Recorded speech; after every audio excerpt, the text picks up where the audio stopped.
এই তোমার কি সমস্যা? আমি গেছি পুলিশের ইন্টারভিউ দিতাম। তো ইন্টারভিউ দেওয়ার পরে রানিং মানিং সব কিছু আছে না কমপ্লিট। ওখানে মৌখিক পরীক্ষা লইব, অরেল অরেল যে সময় লইব মৌখিক পরীক্ষার লাগা যে সময় আমার ডাহাইছে রুমত, তখন গেছি পরে আমার আগে জিজ্ঞাসা করছে, নাম টাম জিগাইছে, পরে জিগাইছে যে আগে কোনোদিন পুলিশের ইন্টারভিউ দিছ? আমি কই হ স্যার। কি হয়েছে ওইগুলা? আমি কই স্যার একটা পাইছি না স্যার। মানে এটা তুমি ব্যর্থ হইছো? আমি কই হ স্যার। তোমার একটা কোশ্চেন করুম, তুমি এটার উত্তর দিবা, আমরা তোমার ওরালে পাস করে দেবো।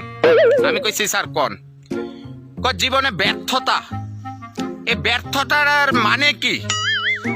আমি কইছি স্যার ব্যর্থতা মানে হলো জীবনে একটা ছেলে একটা মেয়ের প্রেম করে, প্রেম করে মানে ভালোবাসা অনেক স্বপ্ন দেখছে যে এই ছেলেটা একদিন এই প্রেমিকার বাচ্চার বাবা হইব, কিন্তু পরিস্থিতির চাপে এই ছেলেটা ওই প্রেমিকার বাচ্চার মামা হয়ে আছে গা।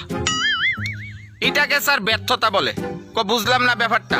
আমি কই স্যার আমি যে মায়েরার লগে প্রেম করতাম, আমিও স্যার স্বপ্ন দেখছি যে কোনো একদিন এই মায়েরার বাচ্চার আর কি বাবা হবো, কিন্তু স্যার পরিস্থিতির চাপে অকলে আছে না ওই মায়েরার বাচ্চা আছে না আমার মামা কইয়া ডাহে স্যার। ও ভাই মারো মুঝে, মারো মারো মুঝে, মারো মারো।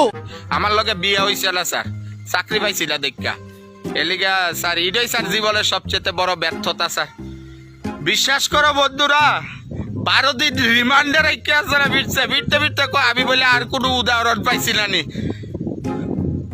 আমার উত্তর কি ভুল আছিল? এটা কি আমার জীবনে ব্যর্থতা না? কালকা সারা পাইছি এমনি উহুত করে আছে না, রিমান্ডে ফিরছে ভাই, এটাও জীবনে ব্যর্থতা। মিউজিক